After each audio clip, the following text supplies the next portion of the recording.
Good morning, কেমন আছেন? আমার নতুন আর একটা ব্লগে আপনাদের স্বাগত জানাই। এই যে মাম্মামকে সকাল সকাল উঠে খাইয়ে দিচ্ছি, আর এদিকে খেতে চায় না, ওরকম অন্যায় করে। আর আজকে শনিবার, আর ওই জন্য স্কুল নেই। এই যে ফোন দেখে দেখে ছাড়া খেতে পারে না এখন প্রত্যেকটা বাচ্চাই। আর আমরাও দিয়ে দিই, কী করবো, খুব তাড়াহুড়ো করে খাওয়াতে হয় আর কি, কাজ আছে। আর এখনও বিছনা এই যে পড়ে আছে, তোলাই হয়নি। ও খেয়ে দিয়ে নিলে তুলবো। আর আজকে পুকুরে আমাদের জাল দেওয়া হচ্ছিল, এই যে ওখানে একটু গিয়েছিলাম, এখানে জাল দেওয়া হচ্ছে।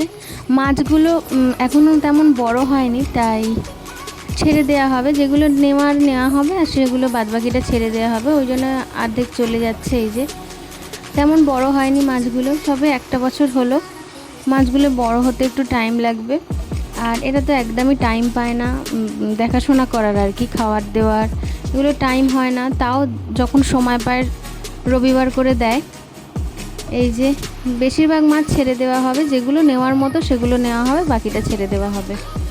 একটু আমার মাছ ধরা দেখতে ভীষণ ভালো লাগে, ওই জন্য একটু দেখছিলাম দাঁড়িয়ে দাঁড়িয়ে। এখনও রান্না পড়ে আছে, সব কাজ পড়ে আছে, দাঁড়িয়ে দাঁড়িয়ে একটু মাছ ধরা দেখি। তারপর এই যে কত মাছ কিলকিল করছে, অনেক মাছ ছিল পুকুরে, আর বেশিরভাগ মাছই ছেড়ে দিচ্ছে।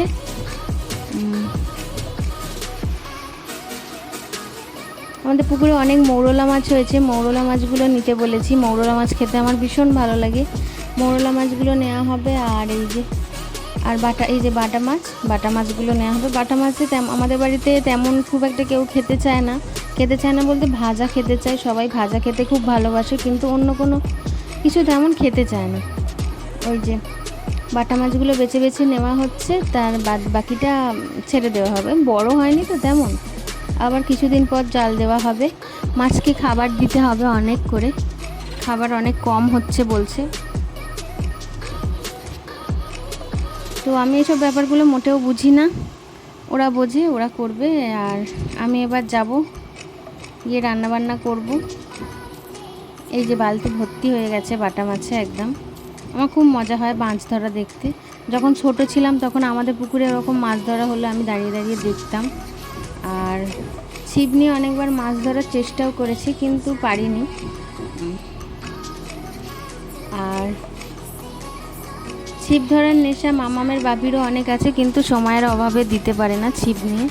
একটু বললাম না, রবিবার সময় পেলেও বাড়ির কাজ করতে হয়। এই যে এইবারের মাছগুলো একটু বড় বড় হয়েছে, বড় বড় এসছে আর কি।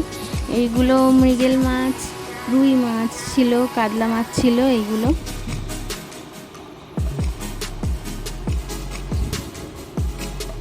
এই যে এগুলো তেমন নেওয়া হবে না, এগুলো আরও অনেক বড় হবে বললো, ওই জন্য সবই ছেড়ে দেওয়া হবে। শুধু বাটা মাছ নেওয়া হয়েছিল, মৌরলা মাছ নেওয়া হয়েছিল না। যাই, এবার রান্নাবান্না করতে হবে। আর এখানে শাক ভাজা, অনেক দিনের শাক ফ্রিজে ছিল, ওই শাকটা বের করে ফ্রিজ থেকে রান্না করেছি। আর মটর ভিজিয়েছিল, মিস্ত্রি আসেনি, ওই জন্য ঘুগনি হয়নি। আর মাছের ঝোল হবে এখানে। আর না, মাছের ঝোল হবে না, আজকে চিংড়ি মাছের ঝোল হবে। মাছ ছিল না তেমন, আর ওই জন্য মাছ ধরা হচ্ছিলো, কিন্তু ওই মাছগুলো কেটে গোছাতে অনেক টাইম লাগবে। আর বাটা মাছ নেওয়া হয়েছে, রুই মাছ নেওয়া হয়নি। আর এখানে মাছের ঝোল হচ্ছে, চিংড়ি মাছ দিয়ে মাছের ঝোল।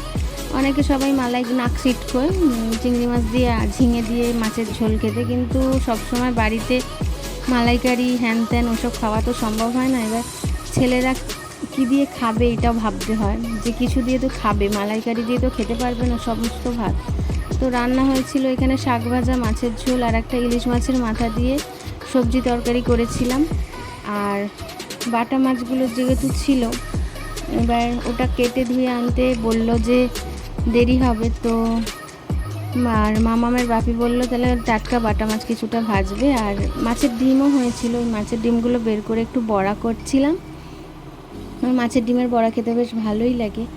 আর এই যে এখানে কটা বাটা মাছ নিয়েছি, আর এত বাটা মাছ আছে, ফ্রিজে ঢুকিয়ে দেবো, না তো খারাপ হয়ে যাবে। আর এখানে এইগুলো নিয়েছি, ভাজা করব। এই যে এখানে বাটা মাছগুলো ভাজলেই আমার রান্না শেষ হয়ে যাবে। আর মামাও খেতে খুব ভালোবাসে বাটা মাছ ভাজা।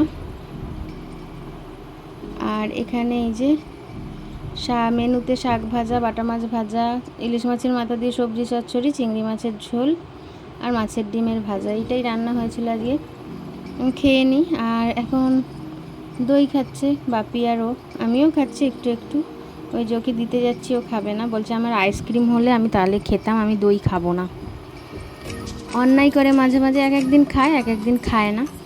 আর এখন সন্ধেবেলা মাম্মামকে পরিয়ে উঠে এখন সন্ধেবেলা সবার জন্য হবে ডিমের ঝোল আর ভাত।